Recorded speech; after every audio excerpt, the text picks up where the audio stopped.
Salve, salve, salve, salve, rapaziada! Tudo certo com vocês? Como vocês estão? Sextou, né?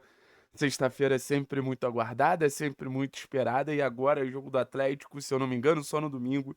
Então a gente vai ter o sabadão de descanso, a gente vai ter o sabadão de folga. E desde ontem, assim, quando a gente tem a apresentação do Santos, desde ontem, quando a gente já tem informação que o Velasco já tá em Curitiba, já tá frequentando CT e tudo mais. Desde ontem, quando a gente tem a informação do acerto do Juliano, eu fico pensando, o tom de cobrança em relação ao mercado da bola também precisa abraçar um tom de reconhecimento. Porque no final da temporada passada, a partir do momento que o Atlético é rebaixado, a narrativa ela era muito clara. Precisa reformular, precisa reformular, precisa reformular. E eu vou ser bem sincero com vocês, eu acho que não tinha outro caminho mesmo. A manutenção e a extensão daquele elenco e de peças que já estavam totalmente desgastadas, eu acho que ia transformar o ano que a gente está vivendo hoje em um ano muito mais difícil. Ia transformar o ano que a gente está vivendo hoje em um ano muito mais complicado. Então, quando a gente olha o Atlético de 2025 e não vê Thiago, e não vê Fernandinho, não vê Pablo, não vê Canóbio, não vê Érica, não vê Coelho, não vê Christian, e sabendo que esses jogadores eles poderiam contribuir tecnicamente porque são bons jogadores, e a maioria ali tem uma história muito legal no clube, mas fala muito sobre ambiente, né? Eu não comprando a narrativa que existe uma panela e que esses caras prejudicam internamente o Clube Atlético Paranaense. Não é por aí. Mas é entendendo que não tinha ambiente, não tinha clima. Não tinha clima. E o Atlético, querendo ou não, precisa de clima. Por isso que eu acho que, por exemplo, o que o Petralha fez é completamente justificável. Mas eu ainda acho que tá muito separado esse Atlético de Mário Celso Petralha do Atlético de Maurício Barbieri. Mas eu confesso pra vocês que é uma das janelas que eu tô com mais hiperfoco, assim. É que eu tô mais cobrando reforços, é que eu tô mais na expectativa das peças que vão chegar. Porque eu acho que é uma janela muito decisiva pro restante da temporada. Porque eu acho que é uma janela muito relevante pro restante da temporada. Assim, não é uma janela que a gente tinha uma boa base e a gente precisava reforçar pontualmente, o que eu acredito que aconteceu nas últimas janelas. Era uma base que a gente precisava tirar, não vou nem falar um time, quase que um elenco do zero. E acho que o Atlético foi bem sucedido nesse ponto.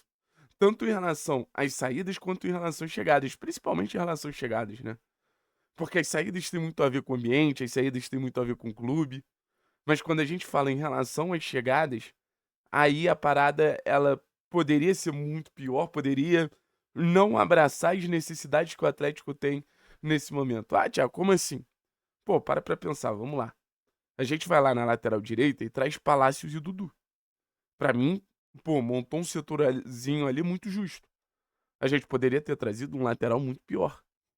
Então, se você começar a ver posição por posição, Santos no gol, Palácios e Dudu na direita, aí o Léo, que foi o zagueiro que chegou na zaga central, e o Atlético ainda continua buscando mais um zagueiro. Aí na lateral esquerda não veio ninguém, mas na volância Filipinho, na volância, o Felipe já tava, né? Falcão e Raul na real, e o Atlético ainda busca mais um volante.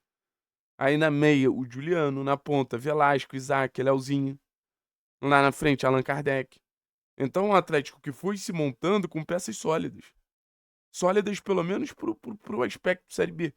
Acho que pro aspecto Série A, se tudo der certo e a gente subir para 2026, talvez muitos ali precisam ser reavaliados.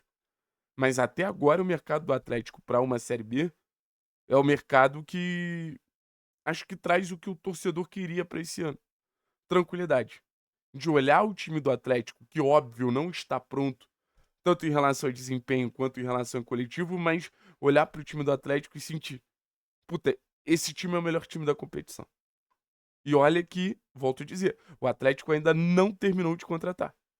E olha que eu vou dizer, o Atlético ainda tem brechas no mercado, mas é o melhor time tanto do Campeonato Paranaense quanto da Série B. E era uma responsabilidade que o Atlético tinha. Não adiantava o Atlético montar um time X e esse time não atendesse essa obrigação quase de ser um time melhor que os outros, até pela situação financeira do clube, até pelo tamanho que o Atlético tem. Esse ano o Atlético, além de ter que se comportar como o melhor time, vai ter que se comportar como o maior time.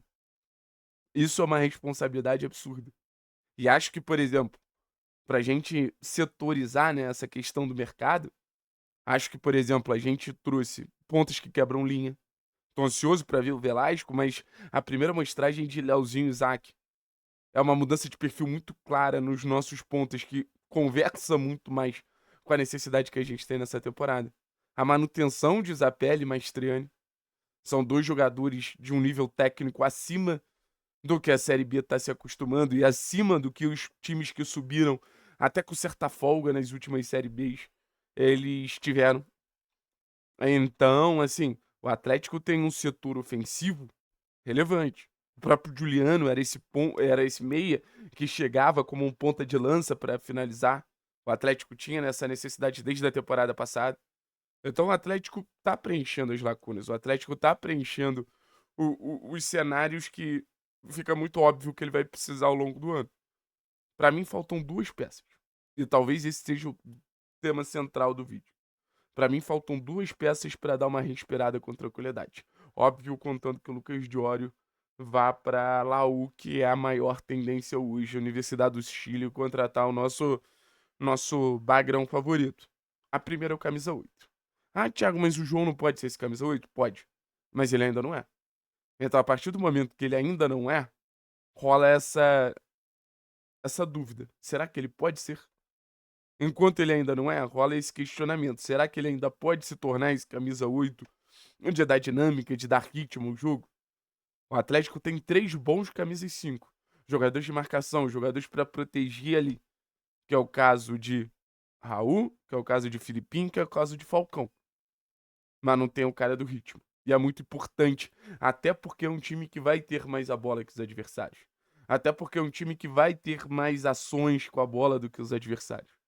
Então não adianta pro Atlético ignorar isso. Então não adianta pro Atlético esconder isso. O Atlético ele vai ter que se posicionar de uma forma que tenha capacidade de dominar os outros. E esse volante, até de circulação de bola, é fundamental. E outro nome que eu queria trazer, que eu acho que é uma necessidade, e eu não vou falar zagueiro, apesar de temer o Matheus Felipe nessa posição, até porque, assim, é uma percepção minha, tá? Nesse momento eu preferia mais trazer um camisa 9 do que um zagueiro. Nesse momento, pra mim, acreditando que o Maestranho vai entrar bem, acreditando que o Kardec ele vai se recuperar fisicamente, parece um cenário tranquilo. Mas eu ainda sinto falta de um camisa 9. Ah, Thiago, um 9 sempre é caro. Não precisa ser um 9 de elite. Pode ser um 9 que me garanta gols na Série B. Hoje eu não sei se o Kardec nem o Babi entregam gols na Série B. Eu tenho uma desconfiança muito grande nesses caras. Nem que seja o Wallace. A avaliação interna do Wallace dentro do Clube Atlético Paranaense, e eu sei que ele sumiu, mas a avaliação interna de várias pessoas que eu já conversei é uma avaliação muito positiva. Nesse momento, eu posso garantir para vocês a informação. O Atlético concentra o foco num zagueiro, essa necessidade de mais um zagueiro para ser titular ao lado do Léo, e também concentra as atenções buscando um volante. Eu até recebi a informação que um zagueiro está bem perto, eu ainda não consegui descobrir o nome. Mas camisa 9 para mim é algo que eu acho que a gente vai sentir falta. Se a gente for dar uma passada limpa nas posições, no gol, Mikael e Santos para mim, check. Na lateral direita, Dudu e Palácios para mim, check. Aí tem essa questão da zaga, né? Vamos ver o que vai acontecer com o Gamarra, como vai ser com o Gamarra. Então, assim, eu gosto do Beleze, tá?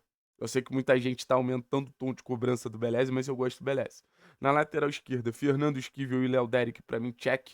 Eu acho que se o Esquivel realmente permanecer, a gente vai ter o Léo Derek muito mais como ponta, mas vamos botar os 3 por ali. Primeiro volante, Raul, Filipinho, Falcão, check. Aí na segunda volância, vamos botar hoje o Juninho e o João Cruz? Pra mim ainda falta. Camisa 10, Juliano, Zapelli e pode ter também o João Cruz por ali pra mim, check. Aí esse ponta mais finalizador, dá pra botar Julimar e o Luiz Fernando. Ah, Julimar só volta depois. O próprio Velasco, acho que de alguma maneira pode fazer esse papel. O próprio Lauzinho, cara que traz pra dentro e bate, mas vamos botar Luiz e Velasco, check. Aí na outra ponta, Leozinho Isaac, o próprio Léo Derek podendo fazer ali check. E na centroavância, ser Maestrani e Kardec. Ainda acho que precisa. O Atlético reformula e reformula muito bem. A reformulação acho que precisa e naturalmente vai ser bem avaliada. Mas ainda falta. E não é hora de parar, sabe? Não é hora de parar, porque eu acho que depois que você acerta tanto, se você não acerta até o fim, vai ficar uma sensação de um cenário incompleto. Puta, eu não quero que a gente vivencie isso mais uma vez. Um sentimento muito parecido com o que aconteceu na temporada passada. Valeu? Tamo junto, é nóis.